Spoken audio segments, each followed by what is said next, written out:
오늘장 정리하면서 내일장 전략 세워드립니다. 최원수 전문가와 함께합니다. 안녕하세요. 예, 안녕하십니까. 토마토 투자클럽 최원재입니다. 네, 오늘장 먼저 한 줄 정리부터 해주세요.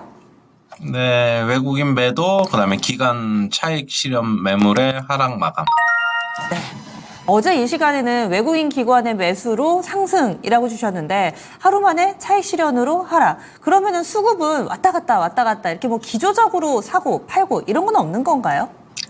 일단 외국인은 기조적으로 좀 파는 쪽이고요. 기관은 금융투자를 중심으로 단기 대응이지요. 단기 대응, 금융투자는 항상 단기 대응이니까 이쪽 증권사 상품 계정팀 프랍 쪽에서 매수가 들어오면은 그 다음날 아니면 그 다음 날 대부분 매도 물량이 출회되면서 단기적인 성향을 보인다. 뭐 연기금은 지속적으로 매도고 지금 단기적으로 시장 받치는 거는 금융투자밖에 없는 것으로 보고 있습니다. 어제 사모펀드가 한 1,000억 정도 코스피 시장에서 매수하면서 좀 매수를 이끄는가 했더니 오늘 뭐 그냥 한 500억, 600억 정도 매도 나오면서 어제 샀던 거 좀 차익 실현에 집중하는 게 아닌가 그렇게 보고 있습니다.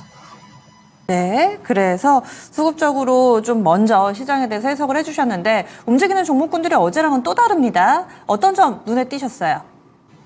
자, 오늘 시장 같은 경우에 뭐 상승 종목이 어지럽게 나타났습니다. 뭐 지금 보시면은 뭐 건설 뭐 4대강 보건 쪽에서도 뭐 상승이 좀 나타났고 시멘트 쪽에서도 상승이 좀 나왔고 그다음에 특별히 뭐 눈에 띄는 거는 없었던 것 같은데 물론 뭐 몇몇 바이오죠. 알테오젠 같은 거는 오늘 신고가 좀 나왔고 오늘 그러나 하락 종목수가 훨씬 더 많으면서 그냥 완전히 그냥 각계전투 그냥 저는 그렇게 봤습니다.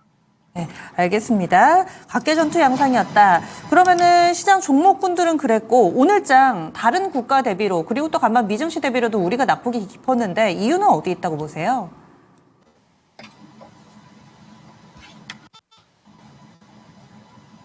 네, 전문가님 지금 잘 들리시나요? 네. 다시 한번 말씀해 주시죠. 못 우리 들었어요. 증시가 안 들려가지고. 상대적으로 좀 더 부진했잖아요. 그리고 또 간밤 네. 미증시도 거의 뭐 보합이었는데 우리 증시 많이 빠진 이유는 어디 있을까요? 오늘 끝난 미국 증시 말고 그저께 어제 끝난 미국 증시 같은 경우에 결국에는 상승을 했지만은 우리가 기대했던 만큼의 상승은 아닌데 국내 증시는 그냥 어제 강한 상승이 좀 나왔죠. 그러면서 어제 이제 나스닥 선물이 뭐 장중에 한 100포인트 이상 상승하면서 뭐 우리나라 선반영해서 올라가는 것으로 봤는데 역시 미국 시장이 그만큼의 상승, 특히 이제 반도체 중심으로 해서 그만큼의 상승이 안 나오다 보니까 다시 되돌리는 양상이 좀 강하게 나타나는 게 아닌가 그렇게 봤습니다. 어제 그러니까 우리나라 증시가 상승을 했는데 미국 증시가 어느 정도 상승을 하면서 반도체 주식 위주로 상승이 강하게 좀 나왔더라면은 오전에 잠깐 강하지 않았을까라고 봤는데 그렇지 않다 보니까 그냥 시초가서부터 약세로 시작되는 게 아닌가 그렇게 보고 봤습니다. 네, 그렇다면 내일장도 좀 마음의 준비를 해야 될까요? 더 밀릴 걸로 보세요? 아니면은 내일은 조금은 다른 국면이 펼쳐질까요? 아직까지 저는 2,700포인트는 8월 한 둘째 주, 셋째 주 정도까지는 그냥 지킬 것으로 보고 있어요. 코스피 기준으로. 그리고 코스닥 오늘 800포인트는 뭐 가까스로 좀 사수하는 모습 나왔는데 거래 대금이 살짝 증가하면서 전일자 대비 800선 사수하는 모습. 밀리더라도 많이는 안 밀 것 같은 느낌. 하지만은 이게 2,700이 저는 뭐 단기적으로는 지킨다고 하더라도 뭐 8월 한 둘째 주, 셋째 주까지는 좀 지킨다고 하더라도 그 이후에는 좀 불투명하지 않느냐라고 보고 있고 물론 지금 2,700포인트 하단을 2,700포인트 기준으로 삼고 코스닥은 뭐 한 800포인트 기준으로 삼으면서 단기 트레이딩을 할 수 있는 장세다. 아직까지는 그렇게 보고 있기 때문에 오늘 같은 경우에도 뭐 반도체 주식들 하이닉스라든가 삼성전자 빠졌지만은 하이닉스 같은 경우에는 아직까지는 그래도 며칠 전에 저점인 186,100원을 지키는 모습이기 때문에 그렇게 뭐 비관적으로 바라볼 필요 없다. 120일 이동평균선은 아직까지 지키려고 하는 모습이다. 그러면 기술적 반등은 좀 나올 수 있다. 그렇게 보고 있습니다. 정말 시장 분위기가 안 좋을 때는 트레이딩도 자제하자 이런 의견을 주시잖아요. 그런데 다행히도 거기까지는 좀 아닌 것 같습니다. 그렇다면 근래 들어서 시장 대비 강한 쪽이 방산, 조선, 그리고 오늘 같은 경우는 2차전지 반등이 좀 눈에 띄었고 제약바이오 강했고 이 가운데서 뭐 조금 더 매력적이다라고 생각하시는 섹터 있으세요? 아니면 이 섹터 외에 다른 쪽을 좀 보시나요? 저는 일단은 뭐 바이오는 오늘 알테오젠만 수급이 좀 괜찮아서 그랬던 것 같고요.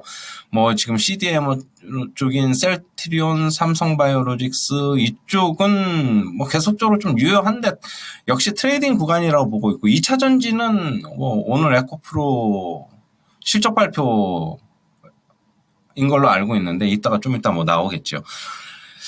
실적이 뭐 아주 잘 나오지 않는 이상 역시 2차 전지 쪽도 조금 그냥 보수적으로 보고 있습니다. 2차 전지 쪽은 전저점 무너뜨리면서 역시 전저점 무너뜨린 다음에 그냥 기술적 반등 나오는 그냥 구간으로 그냥 보고 있고요.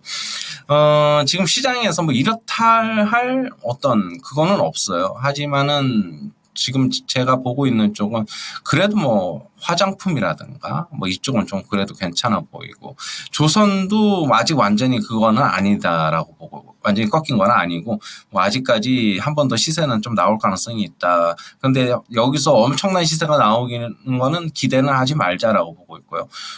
하이닉스 같은 경우는 뭐 약간 뭐 120 이동평균선에서의 지지력 그다음에 테크윙도 그렇고 저는 테크윙도 60일 이동평균선에서 견조한 지지력 오늘 뭐 HBM 뭐 그런 얘기 뉴스도 나오면서 오늘 하락 마감이지만 양봉 전환 몇몇 반도체 테크윙 뭐 이런 주식들은 그래도 좀 견조하면서 좀 트레이딩이 가능한 구간이지 않겠느냐라고 보고 있고 그냥 시장을 지금 특별히 주도할 만한 섹터는 얼마 전까지 뭐 어제까지 뭐 은행 그다음에 조선 뭐 이런 쪽이었는데 계속적으로 그런 쪽에 관심은 아직까지는 유효한 게 아닌가라고 보고 있고 반도체는 아까도 얘기했듯이 하이닉스 뭐 테크윙, 이스페타시스 이런 쪽으로의 트레이딩은 여전히 유효하다라고 보고 있고 오늘이 화요일인데 주 중반 수요일 목요일 뭐 정도 지나면은 저점 다진 후에 그냥 서서히 반등할 것으로 일단은 보고 있습니다. 예, 알겠습니다. 오늘도 자세한 말씀 고맙습니다. 네, 감사합니다.